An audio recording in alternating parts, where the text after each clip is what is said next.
KCR administration utter flop. మద్యం అమ్మకాలు, పెరిగిన రిజిస్ట్రేషన్ ఛార్జీలతో అడ్డగోలు అందాని. ఓఆర్ఆర్ టెండర్, భూముల అమ్మకాలతోనూ ఇన్కమ్ డబుల్. అయినా అసంబద్ధ విధానాలతో రాష్ట్ర ఆర్థిక పరిస్థితి అస్తవ్యస్తం. కుటుంబానికి ఆదాయం తెచ్చిపెట్టే మార్గాలపైనే ప్రత్యేక నజర్. ఫెయిల్యూర్ ప్రాజెక్టుగా మిగిలిపోయిన కాళేశ్వరం ప్రాజెక్టు.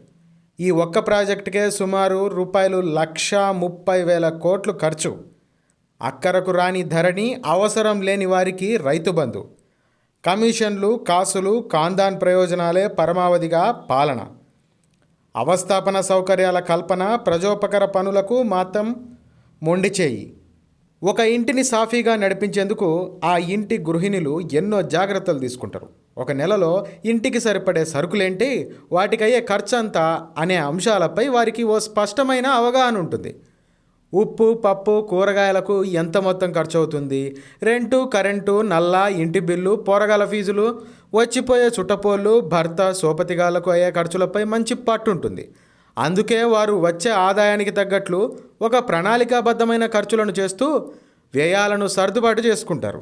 ఇది సాధారణ గృహిణి ఆర్థిక వ్యయ ప్రణాళిక పద్ధతి. కానీ ఈ అవగాహన మాత్రం మన రాష్ట్ర ముఖ్యమంత్రికి లేనట్లుంది.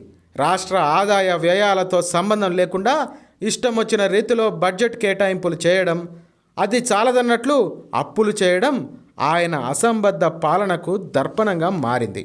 గృహిణులతో పోల్చినప్పుడు బీఆర్ఎస్ నేత, రాష్ట్ర ముఖ్యమంత్రి కేసీఆర్ మహామేధావి, విశేష రాజకీయ అనుభవం కలిగిన నాయకుడు. తెలంగాణ ఉద్యమాన్ని నడిపి రాష్ట్ర సాధనలో కీలకంగా వ్యవహరించిన నేత. ఎంతోమంది విద్యార్థులు, ప్రజల ఆత్మ బలిదానాలు చేసుకోవడం వల్ల రాష్ట్ర అవతరణ జరిగినప్పటికీ అదంతా తాను ఒక్కడితోనే సాధ్యమైందని చెప్పుకుంటుంటాడు. అయితే ఏది ఏమైనా తెలంగాణ రాష్ట్రం వచ్చేసింది. కేసీఆర్ ముఖ్యమంత్రిగా బాధ్యతలు స్వీకరించి అప్పుడే 9.5 ఏళ్ళు కూడా పూర్తయింది. ఇక కేసీఆర్ సీఎంగా పదవి బాధ్యతలు స్వీకరించిన తర్వాత మిగులు బడ్జెట్గా ఉన్న తెలంగాణ స్టేటు అన్ని రంగాలలో దూసుకుపోతుందని రాష్ట్ర ప్రజలు గంపెడాశలు పెట్టుకున్నారు. ఆ అవస్థాపన సౌకర్యాలు, మౌలిక వసతుల కల్పనకు పెద్దపీట వేయగలుగుతారని అందరూ ఆశపడ్డారు. తద్వారా తెలంగాణ స్వశక్తితో స్వావలంబన దిశగా అడుగులు వేస్తుందని భావించారు. అందుకు అనుగుణంగానే కేసీఆర్ సీఎంగా బాధ్యతలు స్వీకరించిన తర్వాత రాష్ట్ర అందాని కూడా క్రమంగా పెరుగుతూ వచ్చింది. 2014-2015 ఆర్థిక సంవత్సరంలో స్టేట్ బడ్జెట్ 1,637 కోట్లు ఉండగా ప్రస్తుతం అది 2,77,690 కోట్లకు చేరుకుంది. మద్యం అమ్మకాలు, పెరిగిన రిజిస్ట్రేషన్ ఛార్జీలు, ప్రభుత్వ భూముల అమ్మకాలు, ఓఆర్ఆర్ వేలం, రుణాల ద్వారా రాష్ట్ర సర్కారుకు భారీగా ఆదాయం సమకూరింది. అయితే రాష్ట్ర ప్రభుత్వానికి ఈ స్థాయిలో వచ్చిన అందానిని ఒక క్రమ పద్ధతిలో వినియోగించడంలో కేసీఆర్ లెక్క తప్పారు. ప్రభుత్వం ఏ పనులు చేయాలన్నా ఆ శాఖల్లోని అధికారుల సహాయ సహకారాలు తీసుకోవడం పరిపాటి. కేసీఆర్ 2 దఫాల ప్రభుత్వంలోనూ నీళ్లు నిధులకే ప్రముఖంగా ప్రయారిటీ ఇచ్చారు. అందులో భాగంగానే కాళేశ్వరం ప్రాజెక్టుకు రూపకల్పన చేశారు.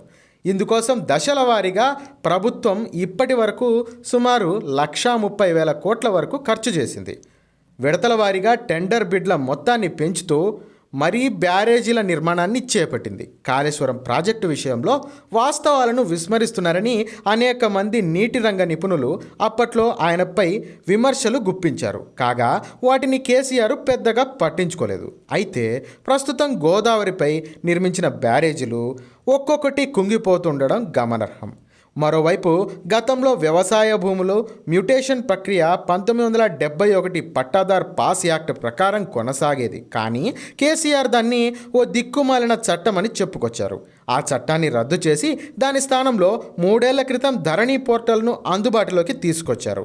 ఒకే రోజు రిజిస్ట్రేషన్, పట్టా ప్రక్రియ పూర్తి అవుతుందని, ఇది అన్నదాతకు అత్యంత ఉపయోగకరమైన విధానమని పేర్కొన్నారు. కానీ కేసీఆర్ చెప్పిన లెక్క ఇక్కడ తప్పింది. రాష్ట్రంలో సుమారు 3 లక్షల మంది సన్న చిన్నకారు రైతుల పొట్ట ధరణి పోర్టల్ కొట్టేయడం గమనార్హం. కొత్త చట్టంలో కాలం నెంబర్ 13 లేకపోవడం, అనుభవదారు కాలంను ఎత్తివేయడంతో అనేక మంది రైతులు భూములు కోల్పోవాల్సిన పరిస్థితి ఏర్పడ్డాయి. మరోవైపు ఈ గత ఏడాది హైదరాబాద్లో రాయదుర్గం నుంచి శంషాబాద్ వరకు మెట్రో రైలు ప్రాజెక్టు పనులకు కేసీఆర్ శంకుస్థాపన చేశారు. మొత్తం 31 కిలోమీటర్ల దూరం కలిగిన ఈ ప్రాజెక్టు కోసం 6,250 కోట్లు ఖర్చు చేయాలని రాష్ట్ర సర్కారు నిర్ణయించింది. అయితే ఈ నిర్ణయం కేసీఆర్ అనాలోచిత విధానమని అప్పట్లో నిపుణులు విమర్శించారు.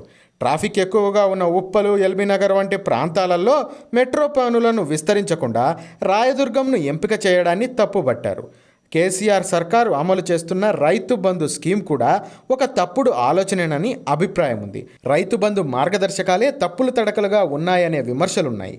చిన్న సన్నకారు రైతులకు రైతు బంధు పథకాన్ని అమలు చేయడంతో పాటు భూ కమతాలతో సంబంధం లేకుండా ఎందుకు స్కీమ్ను వర్తింప చేశారనేది అర్థం కాని పరిస్థితి. దీనివల్ల రాష్ట్ర ఆదాయానికి భారీగా గండి పడినట్లయింది. ఈ విషయంలో కేసీఆర్ అసలు సోయి లేకుండా వ్యవహరించారనే విమర్శలున్నాయి. కేవలం ధరణి ద్వారా దొడ్డిదారిలో రికార్డులకు వచ్చిన వారి కోసమే రైతు బంధు పథకాన్ని అమలు చేసినట్లయింది. దళిత, బీసీ, మైనారిటీ బంధుల విషయంలోనూ కేసీఆర్ ఇదే తంతు కొనసాగించడం గమనార్హం.